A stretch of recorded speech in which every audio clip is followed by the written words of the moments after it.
अस्सलाम वालेकुम दोस्तों, कैसे आप सब। आशा करते हो आप सब बहुत अच्छे होंगे। आज मैं आपसे अपने देश के भविष्य और युवा पीढ़ी के ऊपर बात करना चाहती हूँ। ठीक है। एक युवा के मन में बहुत सारी शिक्षा लेने के बाद बहुत सारे ख्याल मन में आते हैं कि मैं डॉक्टर बनूं, मैं इंजीनियर बनूं, मैं वकील बनूं, मैं मैनेज यानी कि इंजीनियर बनूं या गायक बनूं। सबकी अपनी अपनी अलग अलग रुचि होती है और इन्हीं रुचियों के साथ हमारा देश चलता है। हमारा देश इन्हीं की सोच के ऊपर चलता है, इन्हीं के भविष्य के ऊपर चलता है। आज हमारे जो युवा हैं, अगर वो सही से पढ़ाई करेंगे, कुछ बनेंगे, तो इसी चीज़ों के ऊपर हमारा देश टिका रहता है। अब देश का भविष्य कैसे युवा से, वो मैं आपको बताती हूँ टॉपिक में। पहला टॉपिक, युवाओं को एक राष्ट्र को बनाने और बिगाड़ने की क्षमता होती है उनके हाथ में। अगर वो एक होकर रहते हैं ना, क्योंकि डॉक्टर की भी ज़रूरत होती है, इंजीनियर की भी ज़रूरत, हर चीज़ की ज़रूरत होती है, तो इससे हमारा एक देश चलता है। सब कहीं ना कहीं से अटैच होता है। क्षमता उन्हीं युवाओं के हाथ में ही होती है। दूसरा, देश के युवाओं के निर्माण में शिक्षक भी प्रमुख भूमिका निभाते हैं। यानी कि उन शिक्षकों को सिखाने वाला शिक्षक ही होता है। उन बच्चों को सिखाने वाला एक गुरु ही होता है जो उनको तालीम देता है। कहीं ना कहीं उनका भी बहुत बड़ा योगदान है बच्चों में, जो उनको इस काबिल बनाता है कि आने वाले कल में वो डॉक्टर बन सकें, इंजीनियर बन सकें, या मैकेनिक बन सकें, या वकील बन सकें। बहुत बड़ा योगदान होता है एक गुरु का। वो कहते हैं ना कि माँ के बाद अगर ऊंचा स्थान है तो एक गुरु का है। तीसरा टॉपिक है हमारा, सही मानसिकता और क्षमता के साथ साथ युवा राष्ट्र के विकास में योगदान कर सकते हैं। आप समझे? नहीं समझ में आया होगा आपको। यानी कि हमारी सोच और हमारी क्षमता, अगर इंसान बड़ा पढ़ लिख करके डॉक्टर बन जाए,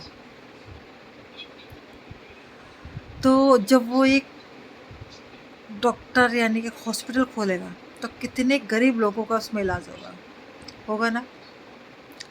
वकील बनेगा तो न्याय मिलेगा ना।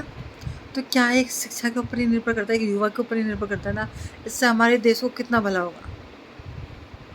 कितने लोग बेचारे ऐसे ही हो जाते हैं, मर जाते हैं, उनका इलाज नहीं हो पाता है।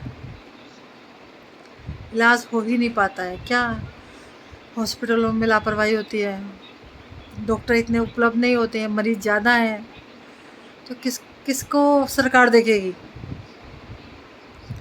इसी तरीके से हर चीज़, चाहे वो डॉक्टर हो, चाहे वो वकील हो, चाहे वो इंजीनियर हो, या कोई भी हो, हर चीज़ हर उसमें मायने रखती है। चौथा, किसी भी देश का भविष्य अपने अपने युवाओं के ऊपर ही निर्भर करता है। चाहे कोई सा भी देश हो, उसका भविष्य उसमें रहने वाले युवा जो होते हैं, जो कुछ कर रहे हैं, कुछ सीख रहे हैं, उसी के ऊपर ही निर्भर करता है। अभी है कि बाहर देश में किसी डॉक्टर की ज़रूरत पड़ जाए, तो क्या होगा, जो हमारे डॉक्टर तैयार हो जाएंगे। वकील की ज़रूरत है, हमारे वकील जाएंगे। इंजीनियर की ज़रूरत है, कहीं ना कहीं से हमारा देश भी निर्भर करता है इन चीज़ों पर। मानते कि नहीं मानते आप, ये हकीकत है। अभी देखो, बहुत वहाँ लड़ाई चल रही है अफ़गानिस्तान में, तो डॉक्टर्स हैं वहाँ पे जा रहे हैं, टीम जा रही है वहाँ पर, उनको परेशानी में इलाज कर रही है।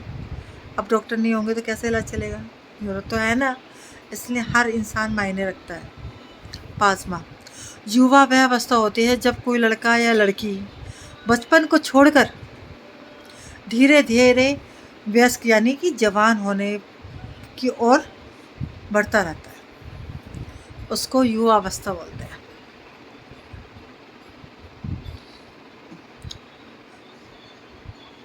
ये सभी टॉपिक हमारे देश, हमारे विश्व की उन्नति के ऊपर ही निर्भर करते हैं। सभी रुचि रखते हैं, कोई डॉक्टर है, कोई इंजीनियर है, कोई मैकेनिक है, सभी का अपना अपना योगदान है। डॉक्टर अपना योगदान है, इंजीनियर का अपना योगदान है हमारे देश को चलाने में। ये नहीं कि सरकारी चला रही है, नहीं, हम सब आपस में जुड़े हुए हैं,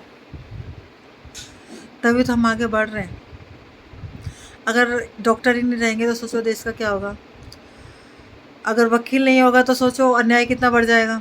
अगर डॉक्टर नहीं होंगे तो कितने लोग बिना इलाज के ही मर जाएंगे। कोई गायक नहीं होगा तो मनोरंजन नहीं होगा। इंजीनियर नहीं होगा तो ये महल कैसे खड़े होंगे। है ना, सभी का योगदान, सभी एक दूसरे के ऊपर निर्भर है ना। दोस्तों, ये बहुत दिमाग में बात चल रही थी मेरे कि मैं आप सबके साथ शेयर करूं।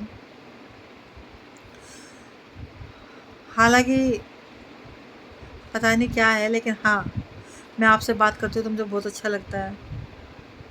मुझे ऐसा लगता है कि मैंने आपसे कोई अपने मन की बात कह ली।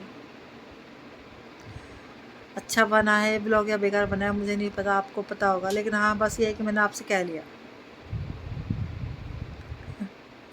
कल एक नई टॉपिक के ऊपर आपसे बात करेंगे। बताइएगा आपको ये ब्लॉग कैसा लगा, अच्छा लगा, बेकार लगा, या कोई कमी है तो मुझे बताइएगा, हम उसको सुधारेंगे।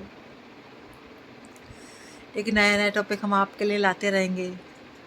सोचती हूँ जब घर में खाली टाइम में बैठी होती हूँ ना, तो ऐसा मन करता है कि आखिर मैं किस चीज़ के ऊपर आपसे बात करूँ। अभी मैंने 1-2 ब्लॉग्स बाहर जा कर के बनाए थे। अजीब सा लग रहा था मुझे बाहर जाने में, लेकिन मेरे को समझ में नहीं आ रहा था कि मैं क्या करूँ क्या ना करूँ। फिर मन ने कहा कि हाँ चलो कोई इसी टॉपिक के ऊपर बात करते हैं। तो मैंने स्टार्टिंग में 1-2 टॉपिक के ऊपर बनाए, तो एक पल को ऐसा लगा कि मैंने कोई बात कही है आपसे, इसलिए कोई बात होती है तो मैं आप सबसे कह लेती हूँ ब्लॉग्स के ज़रिए। आप मुझे बताइएगा मेरे ब्लॉग्स आपको कैसा लगा। चलती हूँ अब मैं, खुदा हाफिज़, बाय।